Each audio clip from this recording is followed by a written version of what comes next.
உங்களை பத்தி ஒவ்வொரு தடவை தேடும் போது இது வந்து நிக்கும் சார். இப்படி ஒரு முடிவு எவ்வளவோ படம் பண்ணிட்டாரு, எவ்வளவு 11 வருஷமா ஒரே போட்டோ வச்சு அவங்க வீட வாங்கினாங்க. இப்ப இருக்கிற ஜீவி வந்து ஒரு 10 வருஷம் முன்னாடி அந்த சிச்சுவேஷன் அப்படி ஹேண்டில் பண்ணிருக்க மாட்டேன். அந்த மாதிரி வருத்தப்படுறது வந்து இருக்கும். ஐயோ அதை நான் இப்படி பண்ணிட்டேன்னு, ஒரு ரீவைண்ட் பட்டன் இருந்தா நல்லா இருக்குமே அப்படின்னு நினைக்கலாம். அப்ப வந்து ரொம்ப கம்மியா ஆஃபர் பண்ணாங்க. இந்த படத்துல எதுவுமே வைரலா சாங்ஸ் இருக்காதுன்னு நினைக்கிறேன், அந்த மாதிரிலாம் சொன்னாங்க. அப்புறம் நான் என்ன பண்ணேன்னா, சரி ஓகே நான் என் லேபிளே ரிலீஸ் பண்றேன்னு சொல்லிட்டு என் லேபிள ரிலீஸ் பண்ணேன். ஃபர்ஸ்ட் பாட்டே லாஸ்ட் வைரல் ஹிட் ஆயிடுச்சு. இது நியூ ஆஃப் கமிங் ஆஃப் ஏஜ்ன்றது புரிஞ்சுக்க முடியுது. பட் இது வந்து லவ் டுடே மாதிரி ஒரு film. Okay, so Love Today மாதிரி. But of course even though Rahman sir எனக்கு ரிலேட்டிவ்னாலும் அவர் எனக்கு படம்லாம் ரெக்கமெண்ட் பண்ணது கிடையாது. அதை நான் பண்ணணும்னு நான் ஆசையும் படல. அவர் வந்து நான் தனி என்டிட்டியா வரணும்னு தான் நினைச்சேன். அஜித் சார் வந்து கம்ப்ளீட்டா ரேசிங் அதெல்லாம் போயிட்டு இருக்காரு. டாக்குமெண்ட்ரி ஒன்று நடக்குதுன்றது எங்களுக்கு தெரியும். அது நீங்க பண்றீங்களா? சமையல் எண்ணெய் மற்றும் உணவுப் பொருள் ஏற்றுமதியில் 20 ஆண்டு கால அனுபவம் பெற்ற ஸ்டார் எக்ஸ்போர்ட் ஹவுஸ் கயல் ஆக்ரோ ஃபுட்ஸ். சார் வணக்கம். வணக்கம், எப்படி இருக்கீங்க? நல்லா இருக்கேன். Super sir. So March 27 happy Raj release ஆக போகுது அப்படின்றத எப்போ அனௌன்ஸ் பண்ணீங்களோ அன்னையிலேருந்து வந்து இந்த படத்துக்கான ப்ரமோஷன்றது பயங்கர கிரியேட்டிவாக நாங்கள் பார்த்துக்கிட்டு இருக்கோம். ஏன்னா இந்த ரீலோடிங் ஜிவி பிரகாஷ் குமார்ன்றது இருக்கு. இதுக்கு முன்னாடி இந்த மாதிரி நாங்கள் ஒன்று பார்த்தோம் அப்படின்னா ஆவேஷம்ல ஃபகத் ஃபாசிலுக்கு பண்ணாங்க, ரீஇன்ட்ரடியூசிங் ஃபகத் ஃபாசில் அப்படின்றது மாதிரி. இப்போ ரீலோடிங் ஜிவிபி அப்படிங்கும்போது நமக்கு இன்னும் கொஞ்சம் கியூரியாசிட்டி அதிகமாகுது. ஸோ இதுக்கு பின்னாடி நடந்த ப்ராசஸ் பத்தி பேசலாம். ரீலோடிங்கிறது டைரக்டர் யோசிச்சது. அவர் வந்து அவருக்கு என்ன அந்த த்ரிஷானந்தரா எனர்ஜி ஸ்கிரீன்ல வேணும், அந்த மாதிரி அதுக்கப்புறம் நான் பண்ணல. அந்த எனர்ஜியை ஒரு ஃபேமிலி பேக்ட்ராப்போட அந்த எனர்ஜியை ஒண்டி எடுத்துக்கிட்டு ஒரு ஏ சர்டிபிகேட் இல்லாம ஒரு யூ சர்டிபிகேட் ஃபிலிம், ஒரு ஃபேமிலிக்கான ஒரு ஃபிலிமா பண்ணலாம் அப்படி சொல்லிட்டு பண்ணியிருக்காரு. அதனால அவருடைய கான்செப்ட் படி ஹி வாண்ட்ஸ் தட் அந்த எனர்ஜியை திருப்பி கொண்டு வந்திருக்கேன்ற மாதிரி ஸ்கிரீன் எனர்ஜியை கொண்டு வரதான் ரீலோடிங். ஓகே. ஸோ உங்களுக்கு இப்போ கிட்டத்தட்ட 25 படங்களுக்கு தாண்டி இப்போ 28வது படம் நினைக்கிறேன் ஹாப்பி ராஜ். ஸோ உங்களுக்கு ஒரு லேர்னிங் இருந்திருக்கும்ல இந்த 25 படங்கள் நீங்கள் ஃபர்ஸ்ட் படம் சைன் பண்ணும்போது இருந்ததுக்கும் இப்போ 25ன்ற ஒரு மைல் ஸ்டோனை கடந்ததுக்கு அப்புறம் ஒரு லேர்னிங் இருந்திருக்கும். ஸோ அந்த லேர்னிங் எந்த வகையில் ஹாப்பி ராஜ் படத்துக்கு ஹெல்ப் பண்ணிருக்குன்னு நீங்க நினைக்கிறீங்க? ஒரு சீனை அணுகிற விதம், ஒரு சீனை பர்ஃபார்ம் பண்ற விதம், அந்த சீன்ல நம்ம என்ன ஒரு ஆர்டிஸ்டா ஆஃபர் பண்ண போறோம், அந்த சீனை நம்ம வந்து எப்படி நிறுத்த போறோம், அந்த ஒரு ஆர்டிஸ்டா நம்ம என்ன அந்த ஒரு சீனுக்கு ஆஃபர் பண்றோன்றதுதான் ஒரு ஆர்டிஸ்டோட வேல்யூ. ஸோ அந்த மாதிரி நுவான்சஸ் என்ன ஒர்க் பண்ணலாம், இந்த மாதிரி ஒரு ஜாலியான படத்துல காமிக் டைமிங் என்ன ஒர்க் பண்ணலாம், how do we elevate and அந்த அந்த ப்ரொட்டாகனிஸ்ட் வந்து அந்த கதையை எப்படி நவுத்திட்டு போறாங்க, அந்த சீனை எப்படி லீட் பண்றாங்கன்ற மேட்டர் வந்து இன்னும் நல்லா ஒரு பர்ஃபார்மன்ஸ் பேஸ்டா நம்ம எக்ஸ்பீரியன்ஸ் வந்து டெஃபினட்டா அதுக்கு ஹெல்ப் பண்ணும். ஓகே. ஸோ குறிப்பிட்டு ஏதோ ஒரு கேரக்டர்ல ஒரு படம் சொல்லணும் அப்படின்னா இந்த எக்ஸ்பீரியன்ஸ் கெயின் ஆகிறதுக்கு இந்த படத்துக்கு இந்த கேரக்டருக்கு ஒரு பெரிய ரோல் இருக்கு அப்படின்னா என்ன படம் சொல்லுவீங்க உங்களோட ஃபில்மோகிராஃபில? நாச்சியார் வந்து ரொம்ப இன்னசென்ட்டான ஒரு பையன், ரொம்ப ஒரு எப்படி சொல்றது, ரொம்ப சிம்பிளான ஒரு பேக்ட்ராப்ல இருந்து வர ஒரு ஹம்பிள் பேக்ட்ராப்ல இருந்து ஒரு பையன், அவன் எப்படி வந்து இருக்கிறான்றது நாச்சியார். அது வந்து ரொம்ப கஷ்டம் to play that role and with conviction. ஒரு சின்ன பையனா மாறி ரொம்ப ஒரு சின்ன பையனா அவனுக்கு எவ்வளோ அறிவு இருக்கும், அவன் எவ்வளோ யோசிப்பான், அந்த லெவல்ல தானே வந்து நாச்சியார் பண்ணேன். அதுக்கப்புறம் சர்வம்ல வந்து ஒரு மியூசிஷியனா பண்ணேன். ஸோ ஒரு ஐடென்டிட்டி கிடைக்காத ஒரு மியூசிஷியன், சம்மந்தம் இல்லாத ஒரு அவனுக்கு அப்படியே கான்ட்ரடிக்டரியா இருக்கிற ஒரு ப்ரொஃபஷனுக்குள்ள போயிட்டு ஒன்று பண்ணான்னு பண்ணேன். சிவப்பு மஞ்சள் பச்சையில ஒரு பைக்கர், ஆனா அக்கா தம்பிக்குள்ள இருக்கிற ஒரு கான்ஃபிளிக்டை வந்து எப்படி ஒரு பாச போராட்டமா அப்படி பெர்ஃபார்ம் பண்ணியிருந்தேன். அப்புறம் பேச்சுலர்ல கொஞ்சம் ஒரு கிரே ஷேட்ல ஒரு பையன், செல்ஃப் சென்டர்டான ஒரு பையன், அப்படி பிளே பண்ணியிருந்தேன். ஸோ இது எல்லாமே எனக்கு தெரிஞ்சு கேரக்டர்ஸா வேரியேஷனான கேரக்டர்ஸ் தானே. சூப்பர். ஓகே. ஸோ இதோட அதான் நான் அதை குறிப்பா எந்த படத்தோட ரோல் வந்து பெருசா அப்படி பார்த்தீங்கன்னா இது ஜாலியா அப்படின்னா எனக்கு இன்னொரு பேர் இருக்கு, த்ரிஷானந்தர்ல என்ன எனர்ஜி இருந்துச்சோ அது வந்து உங்களுக்கு ஹாப்பி ராஜ்ல எடுத்துரும். ஓகே. ஸோ ஏன்னா ப்ரோமோ எல்லாமே பார்க்கும்போது ஹாப்பின்னு தான் உங்களை கூப்பிடுறாங்க. அந்த நீங்க ஃபைட் பண்ணிருக்கும் போதுமே அந்த வீடியோ கேம்ல ஹாப்பி காவியா அப்படின்னு தான் வருது. உங்களோட பேர் தான் என்ன இதுல? பேர் ஆனந்த்ராஜ். ஓகே. அதனால ஹாப்பி அப்படி ஹாப்பி ராஜ். ஆனந்தம் ஹாப்பி. ஓகே, ஹாப்பின்னு கூப்பிடுவாங்க பசங்க. ஓகே. இப்ப நான் என் பேர் ஜிவி பிரகாஷ், என் பேர் பிரகாஷ், ஆனா என்ன எல்லாரும் ஜீவின்னு தானே கூப்பிடுறீங்க. அந்த மாதிரி ஜீவின்னு கூப்பிடுறீங்க, ஏதாவது ஒரு ரீசன் இருக்கா? ஓகே, ஈஸியா இருக்குன்னு ஜீவின்னு கூப்பிடுறீங்க, அந்த மாதிரி கதை தான் அது. Okay okay. இந்த கேரக்டர் வந்து டைரக்டர் மரியா உங்கள்கிட்ட சொல்லும்போது, இப்ப அவர் சொல்லும்போது சரி, நீங்க சொல்லும்போது சரி, த்ரிஷாலா நயன்தாரா இருக்கக்கூடிய எனர்ஜி அப்படின்றத நம்ம அதை மென்ஷன் பண்ணிட்டு நம்ம இந்த பக்கம் வர வேண்டியதா இருக்கு. பட் கதை கேட்கும்போது உங்களுக்கு எப்படி இருந்தது? என்ன த்ரிஷாலா நயன்தாரா மாதிரி இருக்கோ கண்டென்ட்டா சொல்லல, பட் உங்களோட கேரக்டரா? இல்ல அப்படி இல்ல. த்ரிஷா நயன்தாரா வந்து ரொம்ப இன்னசென்ட்டான பையன். ஓகே. இதுல வந்து இன்னசென்ட்டான பையன், கொஞ்சம் இன்செக்யூர்டான பையன். அவனுக்கு வந்து அந்த இன்செக்யூரிட்டி காம்ப்ளெக்ஸ் இருக்கும் அவனுக்கு. த்ரிஷா நயன்தாரால இருக்கிற பையனுக்கு அவனுக்கு எந்த காம்ப்ளெக்ஸுமே கிடையாது. அவனுக்கு எதை பத்தியுமே வாழ்க்கையில கவலை கிடையாது. இவன் வந்து ஒரு காம்ப்ளெக்ஸ் இருக்கிற ஒரு பையன். ஸோ அந்த காம்ப்ளெக்ஸோட இருப்பான். அவனுக்கு சின்ன வயசுல இருந்து ஏதோ ஒரு தடங்கள் இருந்துட்டே இருக்கும் அவன் பேரண்ட்ஸால. ஸோ அவன் வந்து அவன் பேரண்ட்ஸுக்கும் வந்து இவங்க சம்மந்தமே படக்கூடாதுன்னு ஊரை விட்டு ஓடிடுவான். அப்படி இருக்கிறவன் இப்படி இருக்கிற ஒரு அப்பா அம்மா அதுக்கப்புறம் ஒரு டைமுக்கு அப்புறம் தன்னை அவங்க 2 பேரும் எப்படி தன்னை டிஸ்கவர் பண்ணிக்கிறாங்க. ஒரு பேரண்ட்ஸ் வந்து ஒரு அப்பா நம்ம லைஃப்ல எவ்வளவு இம்பார்ட்டன்ட், இல்ல அவருக்கு வந்து ஒரு பையன் நான் உன்னை எப்படி பாக்குறேன் அப்படின்ற ஒரு விஷயத்த சொல்றதுதான் ஹாப்பி. ஸோ ஒரு coming of age of a father and a son, அந்த டீன்ல இருந்து அவங்க ஒரு ஏஜ்குள்ள போகும்போது அந்த பர்டிகுலர் டைம்ல நம்ம அப்பா நமக்கு யாரு, ஹீரோவா இல்ல என்ன, ஒரு என் பையன் நமக்கு யாரு, நீ ஒரு வரமா என்ன அப்படின்றது அந்த படம். சூப்பர். பர்சனல் லைஃப் உங்களால எவ்வளவு கனெக்ட் பண்ணிக்க முடிஞ்சது? இந்த அப்பா பையன் எல்லாருமே பண்ணிப்பாங்க. இப்போ நீங்க ஒரு ஃபாதரா உங்க ஃபாதரை நீங்க நினைச்சு கனெக்ட் பண்ணலாம், இல்ல நீங்க ஒரு ஃபாதரா இருந்தீங்கன்னா அதை நினைச்சு நீங்க வந்து கனெக்ட் பண்ணலாம். எல்லாருமே கனெக்ட் பண்ணிப்பாங்க. லைக் ஈவன் தனுஷ் சார் அவர் படம் பார்க்கும்போது ஆஸ் அ ஃபாதர் நான் எங்க அப்பா ரொம்ப பிடிக்கும், நான் அப்படி கனெக்ட் பண்ணிக்கிட்டேன் அப்படின்னு சொன்னாங்க. Okay okay. இப்போ இது நீங்க ப்ராசஸ்ல ஷூட்ல இருக்கு, யூத் நீங்க வந்து ஆர்ஆர் பண்ணிட்டு இருக்கீங்க, கிளைமேக்ஸ்லாம் உங்களுக்கு பண்ணும்போது அதுலயும் ஃபாதர் இது இருக்குல்ல? இல்ல அது வந்து ஃபேமிலி.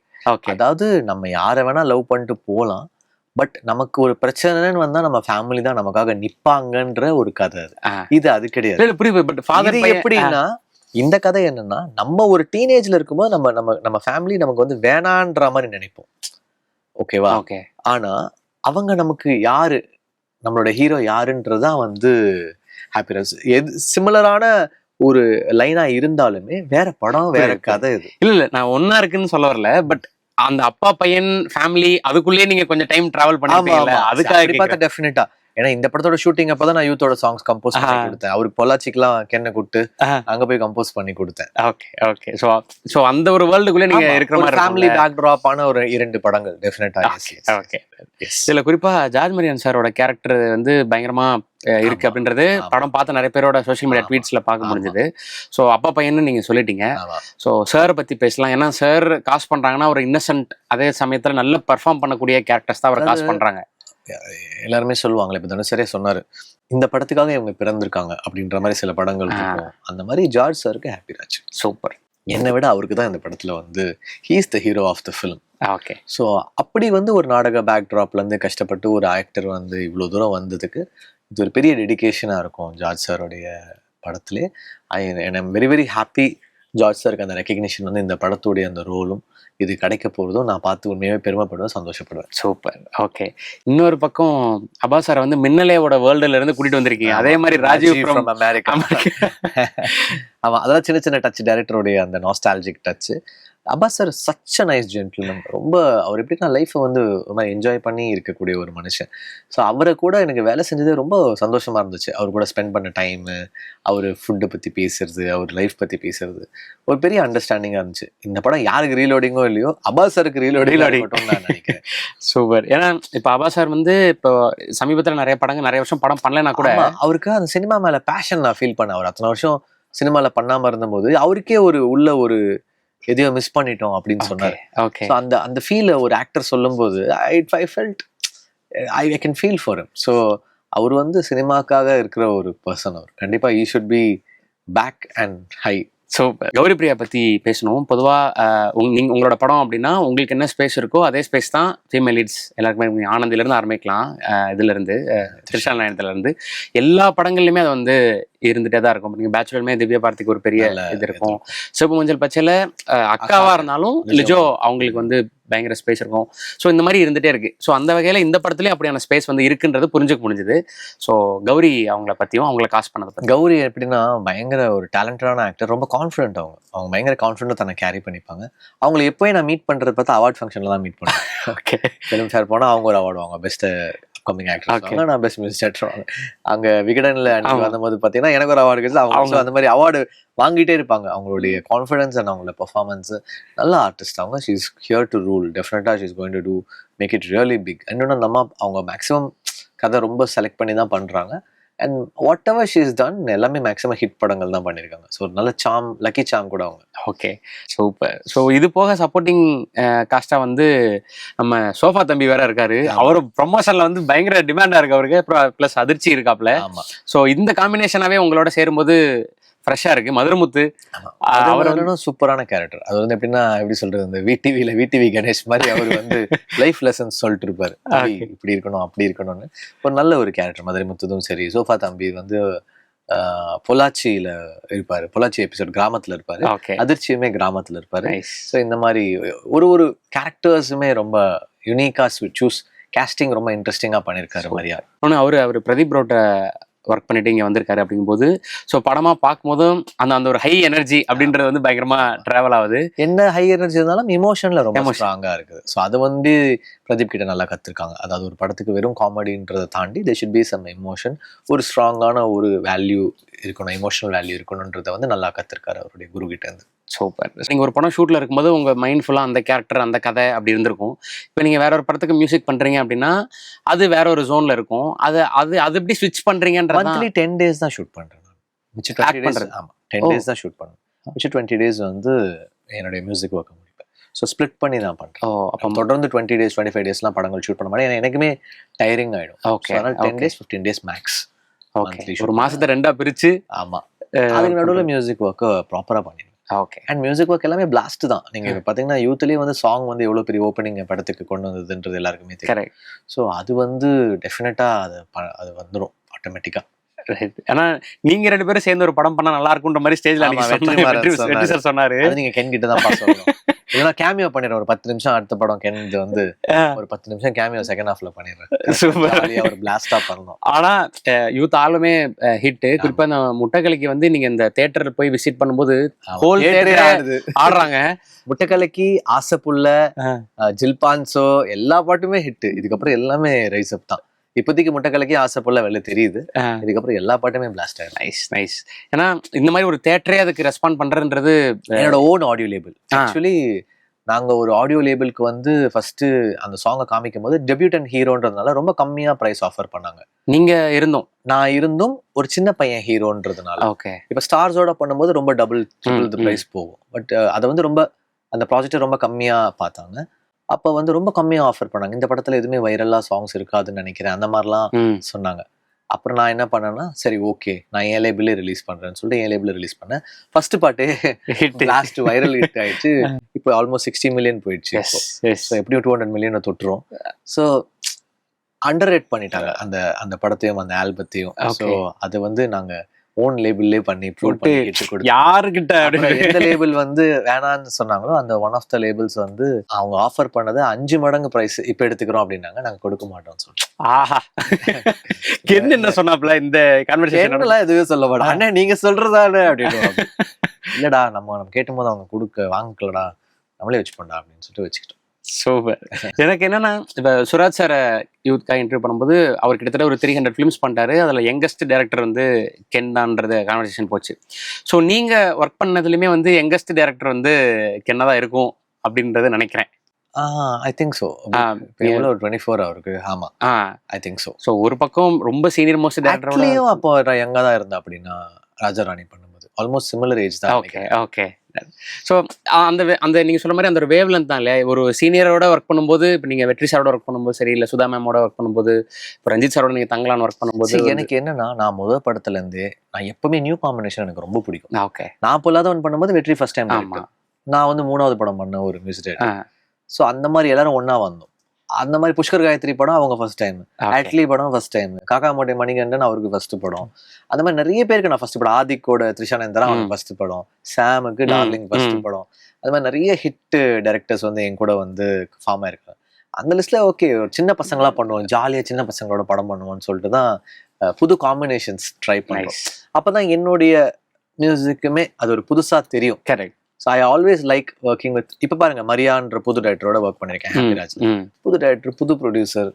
எனக்கு ஒரு நல்ல எனர்ஜி, ஜாலியா இருக்கும். எனக்கு ஒரு எப்படி சொல்றது, அது ஒரு மாதிரி அவங்க பயங்கரமா அந்த உயிரை கொடுத்து வேலை செய்வாங்கல்ல, அந்த மாதிரி எனக்கு அவங்களோட வேலை செய்ய ரொம்ப பிடிக்கும். Super super. ஸோ அதே மாதிரி இப்போ நீங்கள் ஒர்க் பண்ணுற படத்துக்கு சில படங்களுக்கு நீங்களே பெரும்பாலான படங்களுக்கு நீங்களே மியூசிக் பண்ணுறீங்க, ஒரு சில படங்கள் வேற கம்போசர்ஸ் இது ஜஸ்டின் அவர் பண்ணியிருக்க மாதிரி அடியே உங்களுக்கு பண்ண அது அந்த ஆல்பம் வந்து ரஹ்மான் சார் பண்ணாங்க, ரஹ்மான் சார், இந்த மாதிரி பல ஆச்சியார் இளையராஜா சார் பண்ணாங்க.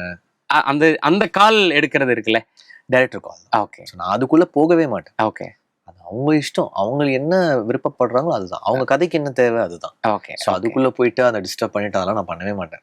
ஏன்னா அப்படியும் நிறைய நீங்க பண்ணாம மற்ற மியூசிக் டைரக்டர்ஸ் பண்ணியும் பயங்கரமா ஒர்க் ஆயிருக்கு உங்களுடைய படத்துக்கு. சித்து குமார் வந்து அவர் இன்ட்ரடியூஸ் ஆனது சிவப்பு மஞ்சள் பச்சை. Correct. அதுக்கப்புறம் பாத்தீங்கன்னா நிறைய ஹிட் ஃபிலிம்ஸ் அவர் பண்ணிருக்காரு. என் கூட இன்ட்ரடியூஸ் ஆனவங்களும் இருக்காங்க மியூசிக் டைரக்டர்ஸ். ஓகே. பேச்சுலருமே அவர் திபுவோட ஒர்க் ஆமா, திபு பெரிய ரீச் ஆச்சு. அதான் எல்லாருக்குமே நல்ல ஹிட் சாங்ஸ் கொடுத்துருக்காங்க. சூப்பர். இந்த வாட்டி ஜஸ்டின் வந்து பீக்ல வேற இருக்காரு. அவருடைய சிறை ஹிட், அந்த சர்வமாயா ஹிட், ஹிருதயபூர்வம். ஆமா, சோ ஹாப்பி ராஜும் ஹிட் ஆயிரும். சோ ஹிட் தான். ஆல்ரெடி இந்த குச்சி குச்சி பாட்டு வந்து ஆடினே இருப்பேன், அது வந்து பயங்கர சென்சேஷனா எல்லாம் ரீல்ஸ் ரொம்ப மெலடியா போட்டு இருந்தாரு. ஆமா, அவர் கூப்பிட்டோம், கமான் ஜஸ்டின், ஒரு பயங்கர அட்டகாசமா ஒரு இறங்கி ஒரு குத்துற சாங் பண்றீங்க சார், சார் சார் பண்ணுங்க அப்படின்னு சொல்லிட்டு பண்ண வச்சு பண்ணாரு. Super super. ஸோ உங்களுக்கு இப்போ ஹாப்பிராஜோட வைப்ல இருக்கக்கூடிய முன்னாடி வந்த படங்கள்ல எந்த படம் உங்களுக்கு ரொம்ப ஃபேவரட்டான ஃபிலிம் இந்த ஜானர்ல? இது நியூ ஆஃப் கமிங் ஆஃப் ஏஜ்ன்றது புரிஞ்சுக்க முடியுது, பட் இது வந்து லவ் டுடே மாதிரி ஒரு film. Okay. So Love Today மாதிரி, பட் அஃப்கோர்ஸ் இது இன்னும் ஃபேமிலி பேஸ்டான படம். ரொம்ப வந்து ஒரு கிளாமர் கம்மி தான், கிளாமர் இருக்காது படத்துல, சுத்தமா கிடையாது. எல்லாரும் இது வந்து ஆனா ஒரு யங் ஜாலி படம்னு நினைக்கிறாங்க. ஆனா நான் சொன்ன மாதிரி அது ஒரு it's a coming of age of a father and a son. அதுக்குள்ள ஒரு ஃபன்னு ஜாலி, ஒரு நியூ ஏஜ் டைரக்டர், ஒரு நல்ல டைரக்டர் லான்ச் ஆற. தெலுங்குல அனில் ரவிப்பூடி மாதிரி இங்க ஒருத்தர் வராரு. சூப்பர். அனில் ரவிப்பூடி அவரு அவ்வளவு படம் பண்ணி அதுல 80% வந்து 100 crores-ன்றாங்க. Is a great successful. அந்த ஜானர்ல படம் பண்ண இன்னைக்கு தமிழ் சினிமாக்கு ஒரு டைரக்டர் கிடைச்சிட்டாரு மாதிரியா. Super super sir. எக்ஸ்பீரியன்ஸ்ல நீங்க நிறைய லேர்ன் பண்ணியிருந்திருப்பீங்க. என்னென்ன விஷயம்லாம் அன்லேர்ன் பண்ணணும் அப்படின்னு நீங்க நினைக்கிறீங்க, பண்ணிருக்கீங்க அப்படின்றது சொல்லலாமா? அன்லேர்ன் நம்ம பண்ண முடியாது. எல்லா எக்ஸ்பீரியன்ஸுமே இஸ் குட் ஒன்லி. உங்களுக்கு இப்போ ஒரு சுச்சுவேஷன்ல இருக்கீங்க, ஒரு சுச்சுவேஷனை எப்படி ஹேண்டில் பண்ணணும்னு தெரியும். இப்போ எனக்கு என்னன்னா, எனக்கு வந்து இப்போ ஒரு காட் ஃபாதர்லாம் எனக்கு கிடையாது. இப்போ எனக்கு யாரும் ரிலேட்டிவ்லாம் எனக்கு படம் கொடுக்க மாட்டாங்க. ஓகேவா, எனக்கு இப்போ ரிலேட்டிவ் கிட்ட நான் படம் போய் வாங்கிக்கல. எனக்கு எந்த பேனரும் எனக்கு சப்போர்ட்லாம் கிடையாது. நான் ரொம்ப என்னுடைய இதில் தான் நான் மேலே வந்தேன். ஈவன் தோ ரஹ்மான் சார் எனக்கு ரிலேட்டிவ்னாலும் அவர் எனக்கு படம்லாம் ரெக்கமெண்ட் பண்ணது கிடையாது. அதை நான் பண்ணணும்னு நான் ஆசையும் படல. அவர் வந்து நான் தனி என்டிட்டியா வரணும்னு தான் நினைச்சேன். ஸோ நான் எல்லா வாட்டியும் இதை நான் எதுக்கு சொல்றேன்னா, அடி வாங்கி தான் மேலே வந்திருக்கேன். ஸோ நான் விழும்போது நமக்கு தம்பி இங்கே பிரச்சனை இருக்குப்பா விழுந்துராதன்னு சொல்றதுக்குலாம் ஆள் கிடையாது. ஓகேவா. ஸோ நான் விழுந்து தான் கத்துப்பேன். அப்படி கத்துக்கிட்டு ஒரு எக்ஸ்பீரியன்ஸ்ல நம்ம இருக்கும்போது அந்த எக்ஸ்பீரியன்ஸ் ரொம்ப இம்பார்ட்டன்ட்னு நினைக்கிறேன். அதை நம்ம அன்ரோல் பண்ண முடியாது. ஏன்னா ஒரு சுச்சுவேஷனை நம்ம எப்படி ஹேண்டில் பண்ணணும், மேபி அன்லேர்ன் பண்ணாம ஒரு சில சுச்சுவேஷன்ஸ் நீங்க ரீவைண்ட் பண்ணீங்கன்னா அதை நான் இப்படி ஹேண்டில் பண்ணிருக்க மாட்டேன்னு நான் நினைப்பேன். ஓகே, சரி இது வந்து நான் இப்போ இருக்கிற ஜீவி வந்து ஒரு 10 வருஷம் முன்னாடி அந்த சுச்சுவேஷன் அப்படி ஹேண்டில் பண்ணிருக்க மாட்டேன். அந்த மாதிரி வருத்தப்படுறது வந்து இருக்கும். ஐயோ அதை நான் இப்படி பண்ணிட்டேன்னு, ஒரு ரீவைண்ட் பட்டன்றது நல்லா இருக்குமே அப்படின்னு நினைக்கலாம். சிலது வந்து வந்து இமோஷனலா சொல்லுவோம். ஓகே, இப்போ கம்போசரா வந்து இமோஷனலாவும் ஒரு நல்ல காஸ்க்காக நம்ம சொல்லலாம். ஆனா ஹீரோவா நீங்க அப்படி சொல்லக்கூடாது. நீங்க ஹீரோவா ரொம்ப செல்ஃப் சென்டர்டா இருக்கணும். ஏன்னா உங்களை நம்பி ஒரு பேனர் இருக்கு, ஒரு பணம் போடுறாங்க, டிஸ்ட்ரிபியூட்டர்ஸ் இருக்காங்கன்ற போது நீங்க ரிலேஷன்ஷிப்ஸ்க்காகலாம் நீங்க படம் பண்ண முடியாது. ஓகே ஓகே, நீங்க வந்து ஒரு படத்துக்கும் you have a responsibility. So being a hero is completely different from being a music director. நீங்க இமோஷனல் கால்ஸே எடுக்க முடியாது. இந்த மாதிரி சொல்றேன். இந்த மாதிரி டிசிஷனை என்ன ரிவைண்ட் பண்ணீங்கன்னா நான் சிலதெல்லாம் பண்ணிருக்க மாட்டேன். Okay okay. ஸோ இந்த இடத்துக்கு அரைவ் ஆகிறதுக்கு உங்களுக்கு எவ்வளோ வருஷம் தேவைப்பட்டது? ஆயிடுச்சு, 2006 வந்தேன். அப்படியே ஒரு 20 வருஷம் ஆயிடுச்சு. இல்ல இப்பதான் உங்களுக்கு புரியுதா இல்ல ஒரு 5 வருஷத்துக்கு முன்னாடி புரிஞ்சது அந்த மாதிரி சொல்றீங்களா? சிலதெல்லாம் நோ சொல்லியிருப்பேன், பிளண்டா நோ சொல்லியிருப்பேன். அந்த சம்டைம்ஸ் நம்ம நோ வந்து நம்ம ஃப்ரெண்ட்ஸ்க்காக சொல்ல மாட்டோம்ல, அதையெல்லாம் நான் வந்து நோ சொல்லியிருப்பேன். Okay okay. சில பேர் வந்து நம்மள யூஸ் பண்ணிட்டு பிட்ரே பண்ணிருப்பாங்க ஒரு சிச்சுவேஷன்ல. அவங்களுக்கு நான் முதலே நான் சொல்லியிருப்பேன், நான் ஏன் உனக்கு அவ்வளவு தூரம் நான் இதை பண்ணணும், நான் பண்ணிருக்கவே மாட்டேனே உனக்குன்னு இருக்குல்ல. அந்த மாதிரி சில சிச்சுவேஷன் வந்து ரொம்ப கட் அண்ட் ரைட்டா இருந்திருப்பேன். Okay okay. ஸோ இதுக்கப்புறம் உங்களோட பிளான் நடிக்கிறது, மியூசிக் பண்றது அப்படின்றது வந்து எங்களுக்கெல்லாம் தெரிஞ்ச சில படங்கள் இருக்கு. நீங்க எவ்வளவு எக்ஸைட்டடா இருக்கீங்க? மென்டல் மனதில் செல்வராகவன் டைரக்ஷன்ல ரொம்ப ஒரு நல்ல acting coach actually Selva sir, அவரே சூப்பரா நடிச்சுக்காம. அதுக்கப்புறம் ஜோ டைரக்டரோட ஒரு படம் பண்றேன். சூப்பர். அதுக்கப்புறம் ஹாட்ஸ்பாட் 2 டைரக்டரோட ஒரு படம் பண்ணேன். அது ரொம்ப லவ் டுடே மாதிரி ஒரு படம் அது. Nice nice. அதுக்கப்புறம் ரஞ்சித் சார் ப்ரொடக்ஷன்ல ஒரு படம் பண்றேன், ஓகே. மோசஸ்ன்ற ஒரு. அது முடிஞ்சிருச்சுல? முடிஞ்சிருச்சு. ஸ்ரீநாத் பாசி அதெல்லாம் இனிமேல் தான் எல்லாமே வரப்போகுது. ஓகே. ஸோ இதெல்லாம் அடுத்து கம்போசரா இந்த ஹிந்தியில வந்து நை நவேலின்னு ஒரு படம் ஆனந்தல் ராய் சார் ப்ரொடக்ஷன் வந்து யாமி நடிக்கிறாங்க, ஒரு பேய் படம். அது ஹிந்திலயா? மியூசிக். Okay music. ஓகே. அப்புறம் இருமுடின்னு ஒரு படம் ரவி தேஜாவோட தெலுங்கு சம கதை. அது கரன் ஒரு படம் தனுஷ் பண்றேன். சூர்யா சார் ஆகாசம்ல ஒக்குத்தாரா துல்கர் சாரோட பண்றேன். Viswanathan and sons Suriya sir பண்றேன். ஸோ அந்த மாதிரி பல காம்பினேஷன்ஸ் வந்துகிட்டு இருக்கு. எனக்கு ஆச்சரியமா இருக்கு, நீங்க யோசிச்சு தான் சொல்றீங்க. இன்னும் எவ்வளவு இதெல்லாம் அபிஷியலா சில விஷயங்கள் வந்தது, சில மறந்துருப்பேன். எப்படி இது அப்படின்றதுதான் ஆச்சரியமா இருக்கு சார். விஸ்வநாதன் சன் மியூசிக் பாத்தீங்களா எப்படி இருந்துச்சு? நல்லா இருந்தது, நல்லா இருந்தது. ஸோ அந்த ஒரு நம்ம ஒர்க்கான குவாலிட்டி வந்து நம்ம மிஸ் பண்ண மாட்டோம். அது எப்படி இருந்தாலும் அந்த குவாலிட்டியை அச்சீவ் பண்ணிடுவோம் நம்ம. Super super sir. Ajith sir வந்து கம்ப்ளீட்டா ரேசிங் அதெல்லாம் போயிட்டு இருக்காரு. டாக்குமெண்ட்ரி ஒன்று நடக்குதுன்றது எங்களுக்கு தெரியும், அது நீங்க பண்றீங்களா? டாக்குமெண்ட்ரி நம்ம தான் பண்றோம். Is a great person Ajith sir. ஒரு பெரிய பேஷன் அவருக்கு ரேசிங். அது எதுவாக இருந்தாலுமே இந்த அவருடைய லெவலுக்கு அதை சேஸ் பண்ணிக்கிட்டு அதை ஒரு நடத்தி ஒரு பேஷனோட பண்றது, that's a great thing. I'm very happy Ajith sir கூட ஒர்க் பண்ணது. ஃப்ரீடம் ஒர்க் பண்ணேன், அப்புறம் குட் பேட் அக்லி பெரிய ஹிட். இப்போ இந்த ரேசிங் ஃபிலிமும் பண்றேன். I'm really thankful to him. Is a great person and I'm really thankful for அவர் எனக்கு அந்த வாய்ப்பு கொடுத்ததுக்கு. I'm thankful to. ஆனா இப்போ நீ இது வரைக்கும் நீங்க பண்ணதுலயும் சரி, இப்போ உங்களோட லைனப்ல இருக்க படங்களும் சரி, எல்லாமே வெவ்வேறு ஜானர்ஸ். நீங்க பீரியட் மட்டும்தான் நீங்க நடிக்கலன்னு நினைக்கிறேன். ஆமா, பீரியட் ஃபிலிம் இன்னும் நடிக்கல. ஹாரர் எல்லாமே நீங்க, த்ரில்லர், ஃபேமிலி எல்லாமே நீங்க பண்ணிட்டீங்க. ஜானர்ஸ் பண்ணிட்டே இருக்கேன். எனக்கு டிஃப்ரெண்டான, ஏன்னா எனக்கு அந்த கதைக்களம் எக்ஸைட் பண்ணணும், அதை நான் பண்ற கேரக்டர் எனக்கு எக்ஸைட் பண்ணணும்.